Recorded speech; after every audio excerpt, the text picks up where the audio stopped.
Hello students, a very very good morning to all of you. प्यारे शौर्य वीरों, स्वागत है आप लोगों का सबका फिर से शौर्य भारत के इस डिजिटल प्लेटफॉर्म शौर्य भारत डिफेंस योद्धा यूट्यूब चैनल पर। तो आप में से जो भी स्टूडेंट्स, जो भी छात्र शौर्यवीर भारतीय वायुसेना इंडियन एयरफोर्स का हिस्सा बन करके देश प्रेम का जज्बा रखते हैं, देश के लिए कुछ करने के इच्छुक हैं, आज उनके लिए एक बहुत अच्छी न्यूज, एक बेहतरीन खबर और खुश खबरी अच्छी न्यूज आपके लिए। एफकेट 1 2022 के लिए इंडियन एयरफोर्स ने ऑफिशियल विज्ञप्ति यानी कि ऑफिशियल नोटिफिकेशन जारी कर दिया है। यानी कि अब आपका जो सपना था एफकेट के थ्रू एग्जाम क्लियर करके इंडियन एयरफोर्स में जाने का, वो अब ज्यादा दूर नहीं है। आपके सपने पूरे होने का समय आ गया है। तो आइए इस सेशन में हम लोग समझते हैं इस विज्ञप्ति से संबंधित सभी महत्वपूर्ण जानकारियां जो कि आपके लिए जानना आवश्यक है इस फॉर्म को भरने के लिए। तो सबसे पहले स्टूडेंट्स हम लोग स्टार्ट करते हैं डेट से, क्योंकि किसी भी फॉर्म के लिए या किसी भी एप्लीकेशन के लिए जो टाइमलाइंस हैं वो सबसे ज्यादा मायने रखती हैं। तो आइए सबसे पहले जानते हैं हम टाइमलाइंस। तो स्टूडेंट्स ध्यान से सुनिए, एफकेट 1 2022 के लिए जो विज्ञप्ति थी वो रोजगार समाचार एम्प्लॉयमेंट न्यूज, जो कि 27 नवंबर से 3 दिसंबर वाले हफ्ते का था, उसमें जारी हो चुकी है। ठीक है। फॉर्म भरने का जो माध्यम है, फॉर्म भरने का जो मोड है वो है ऑनलाइन। ऑनलाइन आवेदन शुरू होंगे दिनांक 1/12/2021 से और खत्म होंगे, यानी कि आवेदन की जो अंतिम दिनांक है वो है 30/12/2021। आई रिपीट, ये बहुत इंपॉर्टेंट पॉइंट है बच्चों, ध्यान से सुनिएगा कि ऑनलाइन जो आवेदन है वो शुरू होंगे 1 दिसंबर 2021 से और ऑनलाइन एप्लीकेशन विंडो बंद हो जाएगी, क्लोज हो जाएगी 30 दिसंबर 2021 को। यानी कि 30 दिन के लिए ये विंडो एक्टिव है। इन 30 डेज के अंदर अंदर आप अपना ऑनलाइन आवेदन भर दीजिए। राइट। एग्जाम की अभी फाइनल डेट नहीं है, लेकिन फिर भी उम्मीद है, टेंटेटिव जो डेट है यानी कि जो उम्मीद है कि एग्जाम होगा फरवरी 2022 में। राइट। ये फाइनल डेट नहीं है, टेंटेटिव डेट है। फाइनल डेट आपको एडमिट कार्ड आपका जब इशू होगा, जारी होगा, तब मिलेगी। और एडमिट कार्ड भी फरवरी 2022 में ही आने की पूरी पूरी संभावनाएं हैं।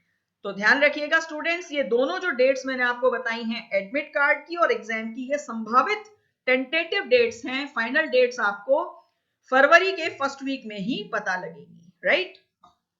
अब जानिए एप्लीकेशन फीस। तो एप्लीकेशन फीस जो है वो है 250 रुपीज, 250 रुपए, जिसको कि पेमेंट के लिए आपके पास में तरीका है ऑनलाइन। ऑनलाइन से मतलब आप किसी भी बैंक की नेट बैंकिंग या फिर डेबिट कार्ड या फिर क्रेडिट कार्ड या फिर जो ये भीम यूपीआई एप्स हैं, गूगल पे, फोन पे, इनके माध्यम से अपनी एप्लीकेशन फीस पे कर सकते हैं। राइट।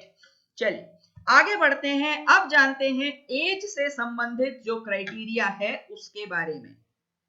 तो स्टूडेंट्स, जैसा कि आप सब जानते हैं कि एफकेट के थ्रू एक तो रिक्रूटमेंट किया जाता है फ्लाइंग ब्रांच के लिए और दूसरा किया जाता है ग्राउंड ड्यूटी के लिए। तो सबसे पहले समझिए, फ्लाइंग ब्रांच के लिए जो एज क्राइटेरिया है एज ऑन 1/1/2023, वो है आपकी एज जो है वो 20 से 24 वर्ष के बीच होनी चाहिए। यानी कि आपकी जन्म तिथि, डेट ऑफ बर्थ जो है वो होनी चाहिए 2/1/1999 से लेकर के 1/1/2003 के बीच में। I repeat, for flying branch आपकी डेट ऑफ बर्थ होनी चाहिए 2 जनवरी 1999 से लेकर के 1 जनवरी 2003 के बीच में। Right. And for ground duty के लिए आपकी डेट ऑफ बर्थ यानी कि जन्म तिथि होनी चाहिए 2/1/1997 से लेकर के 1/1/2003 के बीच में। आई रिपीट, 2 जनवरी 1997 से लेकर के 1 जनवरी 2003 के बीच में, यानी कि आपकी जो एज है वो होनी चाहिए 20 से 26 वर्षों के बीच, 20 to 26 years, right students? I hope अभी तक जितनी जानकारी आपको दी गई है वो आपको क्लियर है। आइए अब देखते हैं ऑफिशियल वेबसाइट। तो स्टूडेंट्स, ऑनलाइन जो आवेदन आप लोगों को करना है, उस ऑनलाइन आवेदन के लिए आपको इस ऑफिशियल वेबसाइट का यूज करना है, https://afcat.cdac.in। इस वेबसाइट पर जाकर के आप अपना ऑनलाइन आवेदन कर सकते हैं, प्लस ऑफिशियल नोटिफिकेशन या जो भी अन्य कोई जानकारी आपको चाहिए इस विज्ञप्ति या इस रिक्रूटमेंट से संबंधित, वो भी सब इस ऑफिशियल वेबसाइट पर उपलब्ध है। क्लियर?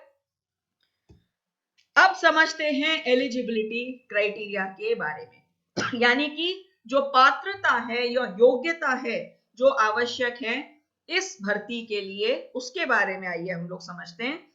स्टूडेंट्स, जैसा कि आप लोग सभी लोग जानते हैं कि एफकैट जो है ये दो तरह से रिक्रूटमेंट किया जाता है। एक तो होता है फ्लाइंग ब्रांच और दूसरा होता है ग्राउंड ड्यूटी, राइट? तो हम दोनों के लिए अलग अलग जो शैक्षणिक योग्यताएं निर्धारित की गई हैं उनके बारे में विस्तृत रूप से समझते हैं। सबसे पहले देखिए फ्लाइंग ब्रांच।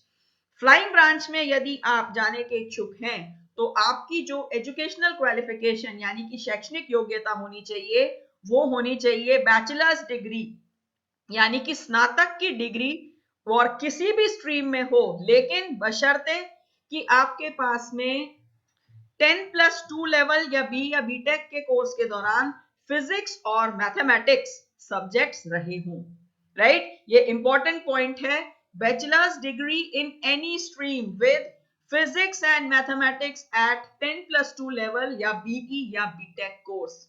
आई रिपीट, इसको ध्यान से समझ लीजिएगा कि शैक्षणिक योग्यता आपको चाहिए बैचलर्स डिग्री, इसमें कोई इशू नहीं है, लेकिन बैचलर्स डिग्री कोई भी स्ट्रीम में हो, बट 10+2 जो यानी कि जो सीनियर सेकेंडरी या 12th वाला जो एग्जाम होता है वहां पर आपके पास में फिजिक्स और मैथमेटिक्स विषय होना अनिवार्य है।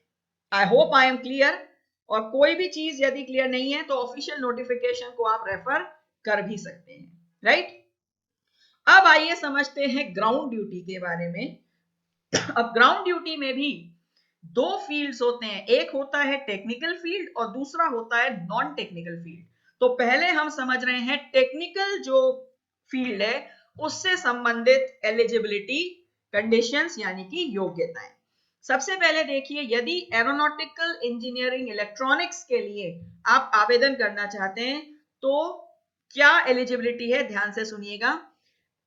आपकी जो क्वालिफिकेशन है वो होनी चाहिए 10+2 with minimum 60% marks in physics and maths, right?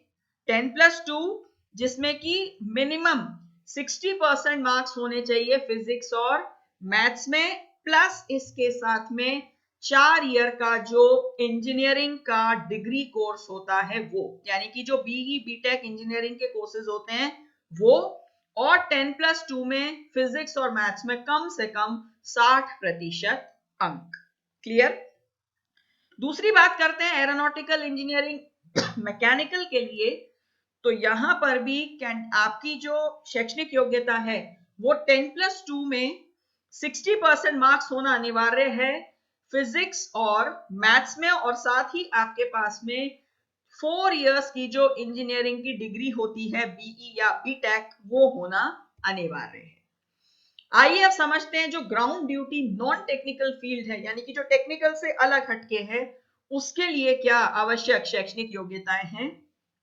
यदि आप एडमिनिस्ट्रेशन या लॉजिस्टिक्स में अपना करियर बनाना चाहते हैं तो उसके लिए आपकी जो न्यूनतम शैक्षणिक योग्यता होनी चाहिए वो होनी चाहिए बैचलर्स डिग्री, यानी कि स्नातक की डिग्री, किसी भी स्ट्रीम में हो, स्ट्रीम की या सब्जेक्ट्स की यहाँ पे कोई बाध्यता नहीं है, लेकिन मिनिमम जो आपके अंक होने चाहिए, न्यूनतम जो मार्क्स होने चाहिए वो 60% होने चाहिए। और फिजिकल एलिजिबिलिटी की अगर बात करते हैं तो मेल कैंडिडेट्स यानी कि पुरुष अभ्यर्थियों के लिए हाइट 157.5 सेंटीमीटर और फीमेल कैंडिडेट्स महिला अभ्यर्थियों के लिए न्यूनतम हाइट 152 सेंटीमीटर होना अनिवार्य है।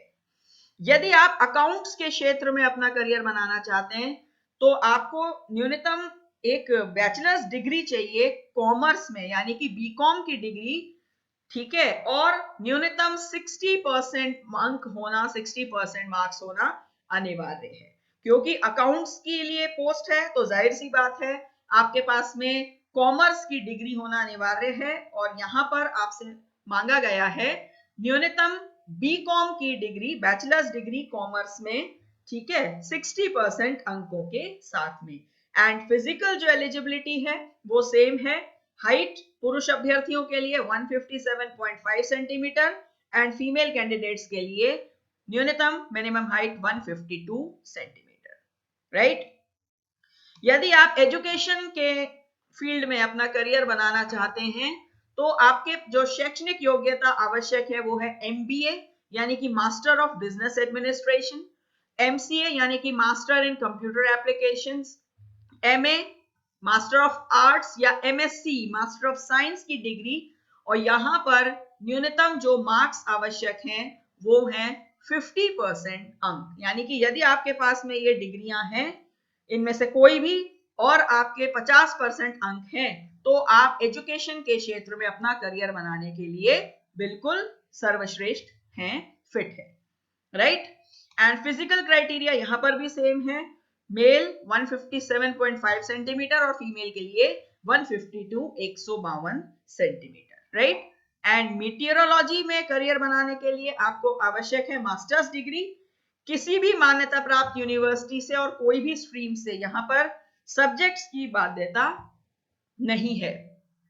और एनसीसी यदि आप हैं, एनसीसी का सर्टिफिकेट, सी सर्टिफिकेट यदि आपके पास में है तो ऐसे कैंडिडेट्स के लिए फ्लाइंग जो ब्रांच होती है उसमें स्पेशल प्रावधान है NCC C certificate degree holders के लिए, जिसके लिए जो आवश्यक जानकारियां हैं, ठीक है, वो फ्लाइंग ब्रांच एलिजिबिलिटी से मिलती हैं, बस सी सर्टिफिकेट होना अनिवार्य है।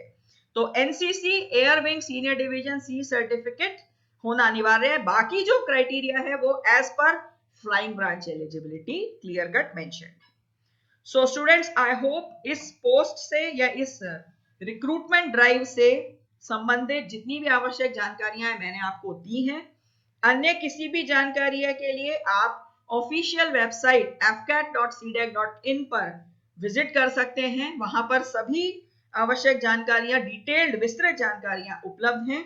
और एफकैट 1 2022 का जो एग्जाम है जिसकी संभावित जो तिथि है, डेट है, वो फरवरी 2022 है। यदि आप इस एग्जाम के लिए बेहतरीन बढ़िया से बढ़िया तैयारी, जिसको हम बोलते हैं ना सर्वश्रेष्ठ तैयारी, आप करना चाहते हैं तो डाउनलोड कीजिए शौर्य भारत ऐप, प्ले स्टोर से शौर्य भारत ऐप डाउनलोड कीजिए। शौर्य भारत ऐप आपको देगा e books, live classes, video lectures, doubt box, practice sets, live exams, जो कि आपकी तैयारियों को देंगे एक नई धार, नई दिशा। तो डाउनलोड कीजिए शौर्य भारत ऐप, बनो शौर्यवीर, करो जीत की तैयारी। एंड पूरी शौर्य भारत फैमिली से, संपूर्ण शौर्य भारत परिवार से की तरफ से आप सभी को आपके उज्जवल भविष्य के लिए हार्दिक शुभकामनाएं। आप अपने जीवन में सफल हो, अपने लक्ष्य की प्राप्ति करें, यही हमारी दिल से कामना है। So all the best to all of you. जय हिंद, वंदे मातरम।